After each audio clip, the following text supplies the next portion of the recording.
जय हिंद मेरे प्यारे साथियों, अमित स्टडी सेंटर 99 में आपका बहुत बहुत स्वागत है।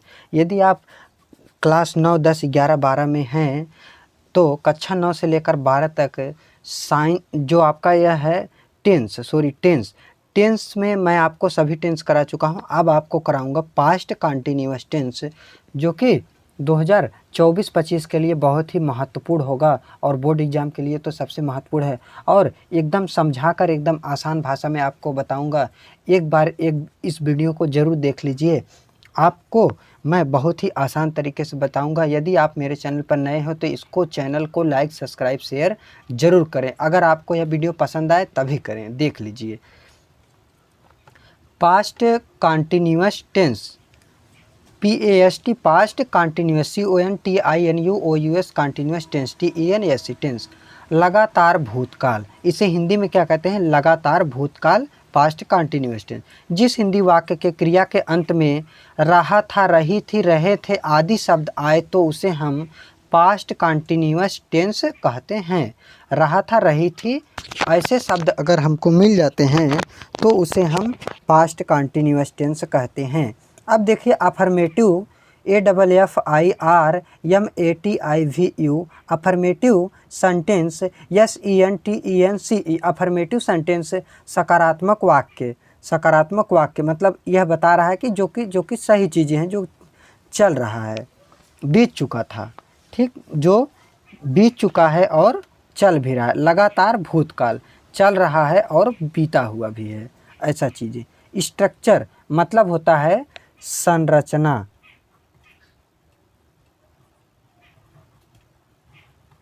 स्ट्रक्चर मतलब होता है संरचना। STRUCTURE structure. पहले नंबर पर क्या होता है? सब्जेक्ट प्लस वाज या वर प्लस वर्ब की फोर्थ फॉर्म मतलब ING प्लस ऑब्जेक्ट। उसके बाद कंप्लीमेंट। कंप्लीमेंट मतलब क्या होता है? जो चीज़ बचा है। ऑब्जेक्ट मतलब भी लास्ट चीज़ें। कंप्लीमेंट मतलब बचा है। ETC मतलब आदि, जो भी चीज़ें आते हैं इसमें, ठीक। अब हम आपको एग्जाम्पल करा देते हैं। अब इसका एग्जाम्पल देख लीजिए। वह तुम्हें अंग्रेजी पढ़ा रहा था। सब्जेक्ट क्या है? ही। अब एक वचन है इसीलिए वाज का प्रयोग हुआ था, मतलब सिंगुलर नंबर के साथ वाज का प्रयोग, तो ही वाज।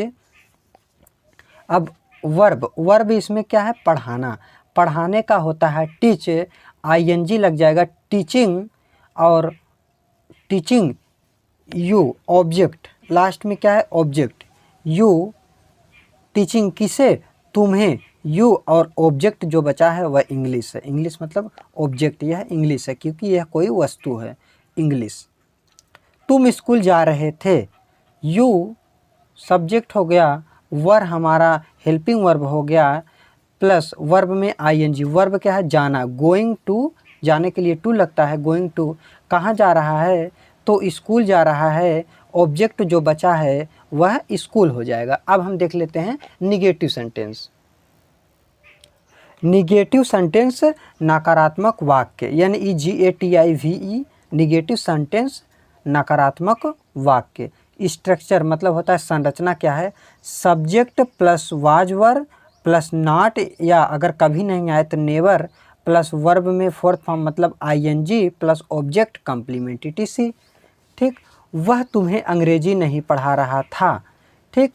ही वाज, बस नॉट, अब बाकी सेम चीज़ वही था। ही वाज नॉट, पढ़ाने का टीचिंग, तुम्हें यू, इंग्लिश। तुम स्कूल नहीं जा रहे थे। You are not going to school, same चीज़ है। देखिए केवल नॉट लग गया है क्योंकि हेल्पिंग वर्ब के बाद नॉट यहाँ पर आया है, तो हेल्पिंग वर्ब के बाद नॉट लगा दिया गया है। अब हम इंट्रोगेटिव पर चलते हैं। अगर समझ में आ रहा है तो इसको लाइक, सब्सक्राइब, शेयर जरूर कीजिए। देखिए interrogative sentence, INTERROGATIVE interrogative sentence प्रश्नवाचक वाक्य। जब वाक्य क्या से शुरू हो तब। जब वाक्य क्या से शुरू हो तो स्ट्रक्चर मतलब संरचना होता है। पहले नंबर पर वाज लिखा जाता है, ठीक, वाज या वर लिखा जाता है, फिर सब्जेक्ट लिखा जाता है, फिर वर्ब की fourth form ING plus object complement ETC। मतलब जो वाज वर था वह पहले आ जाएगा। और एक बात ध्यान रखिए, यह इंट्रोगेटिव है और जब भी इंट्रोगेटिव आएगा तो क्वेश्चन मार्क लगाया जाएगा, ठीक, और आगे भी हम इसके बारे में देख रहे हैं।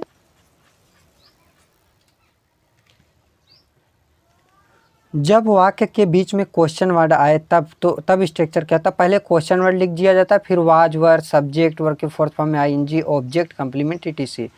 देखिए अब क्या आया है, पहले क्वेश्चन वर्ड है, क्या वह तुम्हें अंग्रेजी पढ़ा रहा था, तो बस क्वेश्चन वर्ड आया है तो हेल्पिंग वर्ब पहले कर देंगे, was he teaching you English, वह तुम्हें अंग्रेजी क्यों पढ़ा रहा है, क्यों इसको पहले लिख दीजिए, वाई उसके बाद हेल्पिंग वर्ब पहले लिखा जाए क्योंकि इंटरोगेटिव के अंतर्गत आता है, why was subject he verb में आईएनजी टीचिंग तुम्हें पढ़ा रहा है, यू क्या पढ़ा रहा है इंग्लिश।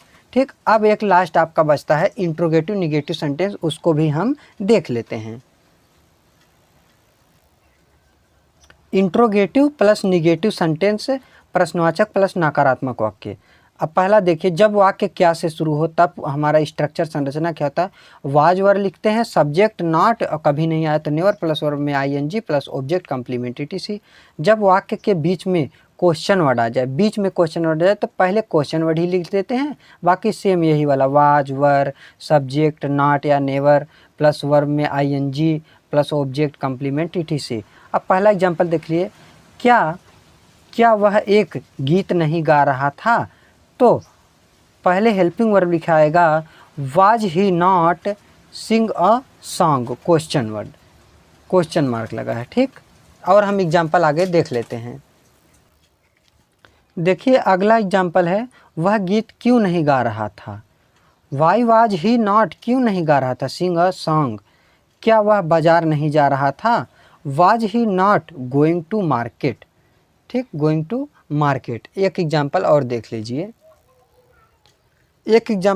लीजिए, वह बाजार क्यों नहीं जा रहा था, why was he not going to market. अगर यह वीडियो पसंद आए तो प्लीज़ इसे लाइक सब्सक्राइब शेयर ज़रूर करें, क्योंकि हम आपके लिए इसी तरह का मज़ेदार वीडियो प्रतिदिन लेकर आएंगे और आपको बोर्ड एग्ज़ाम की तैयारी आपका ऑल सब्जेक्ट हम कराएंगे। धन्यवाद वीडियो देखने।